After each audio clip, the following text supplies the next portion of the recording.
Well, Steve, I'm going to start off this part with a nice challenge. Who wants to be a short talker millionaire? And tonight we have a special episode. It's going to be a sports trivia night. First question, Steve, I hope you know your sports. What part of the body did Mike Tyson eat of his famous fight with Evander Holyfield in 1997? A. Foot. B. Head.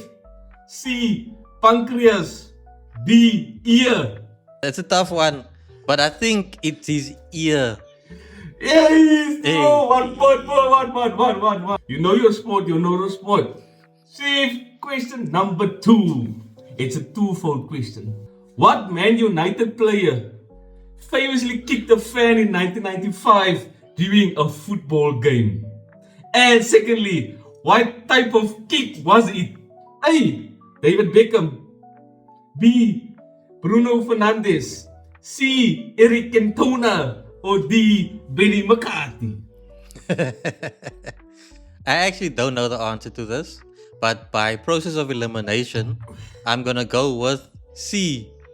What was the name? Edward. Eric Cantona. Eric. You're Yeah. 100% correct again. Steve, 2 points for you. Follow-up question. What type of kick it was? Is there no options? No A, B, C, D? No. It's quite easy, this one. Okay, he kicked him in the nuts. What type of kick? Oh, A nut kick. a free kick. Oh, almost. It was none other than a kung fu kick. Point for Maurice. So it's 2-1. Steve, listen carefully. What did Tonya Harding's bodyguard do to her opponent's legs at the 1994 USA Figure Skating Championship the day before they were to compete? No options. No. From now on, Kinda cool. you should guess. Cool. Just guess. At the beginning, now it's guesswork. The opponent. Did he break their legs? You are correct, Steve. 3-1. Next one. What did Susie do to the All Blacks food the night before the 1995 Rugby World Cup held in South Africa? What did she do with the food of the All Blacks? Put some food poisoning in there. What did you say? Food poisoning. Exactly right again. I am really impressed with your knowledge of sports, Steve. Next one. This is quite a tough one, Steve. Okay. Who famously took rupees from Indian bookmakers to fix cricket games? Ansi. And as a follow-up, what's his favorite mountain? Mountain Dew. No, Steve. It's the Outaniqua Mountains. I have that one. You can have that one. Last one. This is the difficult one, Steve. And there's going to be options A, B, C, D. Okay, thank you. Which Olympic sport ended at the 1900 Olympic event? 1900. A. Dog chasing. B. Horse riding. C. Mice shooting. Or D. Pigeon shooting. Ooh, I can't believe those were Olympic sports back in 1900. I'm gonna take a wild guess. And I'm gonna say pigeon shooting. You are absolutely correct, Steve. Yes. 1900 was the last and only time live animals were used for a shooting Olympic event. The winner was none other than Leon de Lundun with 21 pigeons that he shot dead in front of all of you and everybody. So 100% correct. It has begun. Petrol prices have been going up 2 months in a row by ridiculous amounts. And now, of course, people have started to steal fuel. Surprise, surprise. I'm talking about unleaded 95, 97. A man recently went on a rampage, stealing fuel from various locations across Cape Town. He didn't do it the old school way either. He didn't have a pipe in his car and a jerry can and suck the petrol out of the pump into the can. No, no, no, no. He did it the lazy way. He put the fuel directly into his car and just drove away. This idiot didn't even change cars between each occasion, didn't change plates, didn't even change his goddamn underwear. Then, of course, the police got a whiff of this. They set up a sting operation. And you know, Maurice, like in Hansel and Gretel, how they dropped the breadcrumbs on the path? The police dropped drops of petrol for the thief to lure him to the trap, and he fell for it, and they set the petrol on fire. Okay, maybe not the last part, but they used ANPR technology and finally caught up with him in Plumstead. The man pleaded for them not to arrest him, but unfortunately for him, he also had drugs in the form of thick and mandrax on the passenger seat. So they arrested his ass on the spot. Now, Maurice, thoughts from your side? Do you have any sympathy for this individual, or what's your thoughts? Well, see, that's a good question. No job, no money, inflation is skyrocketing. What else can you do, Steve? What else can you do? Doesn't that the police have something else to do? Something more important? Bigger fish to fry, maybe? Why would you place so much difficulty in obtaining a guy that just filled his tank with petrol? Don't you want to go after murderers? People that commit fraud. Okay, there's a little bit of fraud. But you understand what 800 rand full of tank of petrol, Steve? Come on, man. This guy just probably wanted to go to a car show or something like that. Now you'll arrest a young kid. A young kid. Come on, man. Do your job, guys, man. Do your job. Okay, but who's to say he didn't put in petrol to go and buy drugs, and then while he was high, he went on a murder spree as well? Maybe the police actually stopped him from committing further crimes.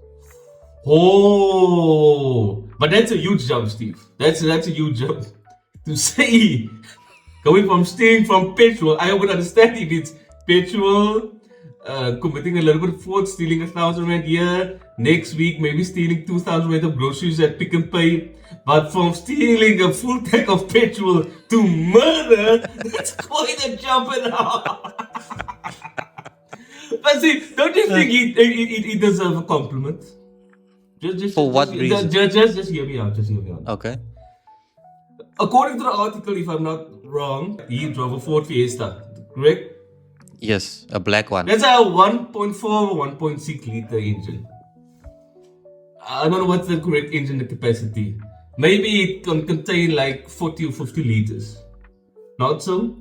So from his perspective, the only amount of liter petrol he stole was 50 liters. So if he really wanted to hurt the garage, he would have gone with a 4x4 or a van or a 24-wheeler. So shouldn't the owner actually thank him for the deed that he did? I'm just... That makes no sense because he obviously doesn't have a 24 fucking wheeler. He has a Ford Fiesta. It all comes down to the same thing. He didn't steal once, he didn't steal twice. He was going for his 5th or 6th petrol station within 2 weeks. Who drives that much to begin with, and who steals petrol around the same sort of area that where you stay? Well, this guy. Without pointing any fingers. And I don't want to point the fingers at the garage owners once again.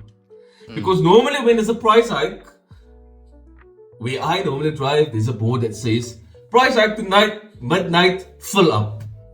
I don't know, have you seen that before? Yeah, I've seen those. Go to the next garage, go fill up, price hike tonight, 12 o'clock, 3 rand, 4 rand, whatever the case may be. What if this guy actually read the board literally?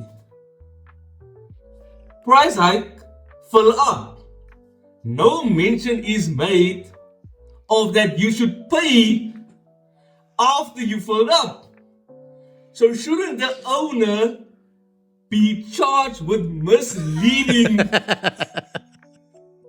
their customers?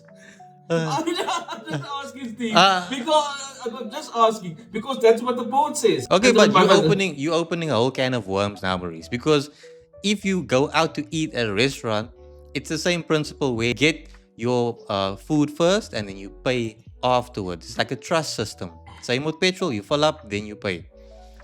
So Yeah. you're saying if you go to a restaurant from now on, you can just eat and leave because even on the menu it tells you what the price is, Yes, but it exactly, doesn't. exactly, But exactly, but exactly, but it exactly. doesn't tell you. The price No, is no, no, next to no, no, it. no, no, That no, the no, no, no, price no, no, should no, be no, on no. the board to say how much per It liter is it on will the be. board. No, It not is on on my the boards. literally where you Not put the in the petrol. There's a price. no, no, not on the board where it says fill up. That's what I'm It talking does. It about. tells you it's that much per liter. No, that's a lie. Not where I fill up. Not that way. This guy, not in Plumstead. Not in Plumstead. How do you know? Have you been to that garage? I read the article. They say nothing about the price per liter. So No, but okay. I'm with you, Charlie. I'll accept Charlie. that you say they didn't say pay, but then from now on, if I go out to eat, I'm also leaving without paying. Yeah, you can do that if you guys want to get arrested. Exactly. That's what happening to Black Ford Fiesta over Yeah, here. but not in Plumstead. Not in Plumstead. Petrol is free that Everywhere he time. has it. Not just Plumstead, not just Lansdowne, not just where else did he steal from? Quite a lot of places. Yeah, and on that point, Steve, sorry for interrupting you. Why does the garage owners, I don't know, point fingers at them for the third time now during my soliloquy? Why do they make it so easy for people to steal petrol? Because the petrol attendant fills it up. If I want to steal petrol, fill up. Card machine, please. Okay. Gone. Okay, so I have a. A bit difficult not to steal petrol, Steve. But that doesn't make any sense because that's how you can do that literally by any place where you buy stuff. You can go to Pick and Pay, put stuff in a basket, and walk out by the entrance. There's security guards in front. I assume they should also be there for people that steal stuff. But that's just me. I've never seen them run after anyone. But anyway, Reese, we're taking it a bit off course here. I just want to ask you this question. I want you to give him just some advice. I know it's a bit too late, it's already been arrested, but maybe for the next person, how would you handle the situation if you go into the garage, you know you don't intend to pay, but you're gonna fill up? How do you get away? Do you just drive off the same like him, or do you give them some distractions, or ask them to check the tires or something? Well, yeah, like I said, a card, please. Then obviously it would be difficult if he already filled up somebody else's car and he has the card machine in his hands. Then I would have a difficult situation. Maybe I have a friend or something like that, like in Lethal Weapon 4, to dance naked in front of the car on the side. That walk that I go that way and he go that. There, there are hundreds of petrol stations in Cape Town, and he only hit about 4 or 5, so he could have done more. So yeah, he filled his tank, but he didn't fulfill his potential. Steve, Squan spread secondary, you on the table next. On the table or the plate. See, Squan spread's Matric Bowl was held a couple of weeks ago. Everybody had a good old time as always. The ladies dressed to impress. The guys' collars were popped like, okay, not like mine now.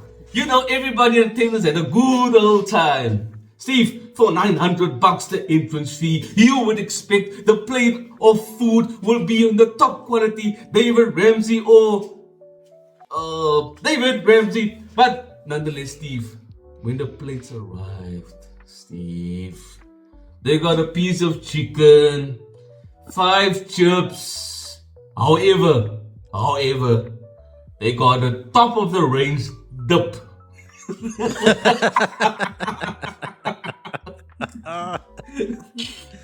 Steve! Thousand Island. Island, yeah. Okay, leave it. Steve, just your initial 2 cents. Phew. 900 Rand is crazy work. I mean, Maurice, when I think of food, I always use what I like to call the Gatsby calculation. Meaning, a full house masala steak Gatsby, I mean, depending where you buy, sets you back around 200 bucks, right? Cut in 4. Now, the picture I saw of this plate with the small piece of chicken and the 5 chips and the Thousand Island sauce, the chips you get from a Gatsby, the chips that fall off the side of the Gatsby, is more than the chips that was served in this plate that they received. So 900 rand for, I mean, what kind of chicken was that? Was it prepared by like you said, was it prepared by Gordon Ramsay, or was the chicken killed that night? Was it fresh? Was it frozen? I need more information. Please. I need more information. Rainbow. Steve, would you feel a certain way, Steve? You turned up to the event, Italian leather suit, driving with a limo Ferrari, drinking Cristal with a cigar in the mouth. and you cut it like in Fast and the Furious 2, and getting a plate like that. Like Cat Williams would say, what part of the game is this? Now obviously it looks bad for the school. Yep. I would not point fingers at the caterers, obviously, because obviously the school appointed them. They knew that what they were getting. They should have made sure that the plating was nice and everything. The store is obviously bad. Would it been worse if the cutlery that they were using was plastic forks and knives and a paper plate for the plate? Oh, can it get any worse than a 900 plate for a piece of chicken, Steve? It could be worse. I mean, if they received plastic knives and forks, it's still better than eating with your hands. So we have to make sure that they actually did get cutlery to begin with. But Maurice, looking at that plate, I don't think you need cutlery for what was served. You can literally use your hands to take the chips, dip in the sauce, and then the chicken is one of those that you just throw it in your mouth, one bite, all gone. But now, Maurice, I have to look at both sides. Correct. So we always do both sides. Well, we know times are tough. So you never know how much that caterer maybe charged them, and the school was maybe not aware of what they were going to be served. So in my feeling, if the school can prove that they spent the money on what they said they spent it and have the receipts, fair enough. But if I get to school on Monday and I see Mr. Charlie with a brand new suit on, fresh tie, and his car has been washed by professionals now, then I have some questions that need to be answered immediately. But Maurice, be that as it may, we know now what happened. Maybe there was fraud, maybe there wasn't. But from a student's point of view, would you really care? I mean, do you not only think about, pulling up, like you said, in a limo, and then where the after party is going to be? Do you really care about what was on your plate? Or do you think this is just the parents that are making a big deal about everything? Oh, Steve, you open up a can of worms now. Because that's a question what I want to ask you. Can you remember what you ate at your Matric ball? Nope. I can't. My mind was at the after party. Not that I will be drinking alcohol. I know we will play chess and stuff like that. But be that as it may, nobody knows what they ate at the Matric ball. The parents. Why do the parents want to make it out of tape now? They want to be the story. They kids had fun. None of the children had anything to say. No, why must I pay 900 rand for okay, it's a fair question obviously. But why must I pay 900 rand and for limo in Italian leather suit and my child only gets the bottom half of Streetwise 2. That's not the full. Because remember Steve, Streetwise 2 chicken, the leg and the drumstick, it has a bit base of volume. But that looks like it was chopped in half. Oh, okay. So, two for the price chopped of it off, so Streetwise won. But they had a dub. So that they had the Thousand Island dub. You don't have a dub, obviously, as everybody knows. You don't get a dub with a Streetwise 2. Yeah. But also, Maurice, don't forget the picture. The food was on a plate. Did they maybe have to buy the plates as well? Because they could have just served it in the streetwise one container, but they did some effort and put it on a Yes. plate. And they sat at a table. The table maybe had to be bought as well. So you don't know how far And they the touched on expenses with. decorations, Decorations, yeah. the toilet paper decorations, the DJ Yeah. that was there with his DJ. IFAS system. So it's a lot of Yeah, and also, money. don't forget the main thing on the plate was the sauce, and they had to keep the sauce cool, so they had to have a fridge to keep the sauce fresh for when they put that 5 chips and that half sliced chicken in the middle. And you know how much electricity costs to keep the freezer cool. It's Yeah, it's in the for a night. It's in the 100 rand range. Okay. Let's see if there's a second size squid bread in the near future, because I think the children deserve seconds.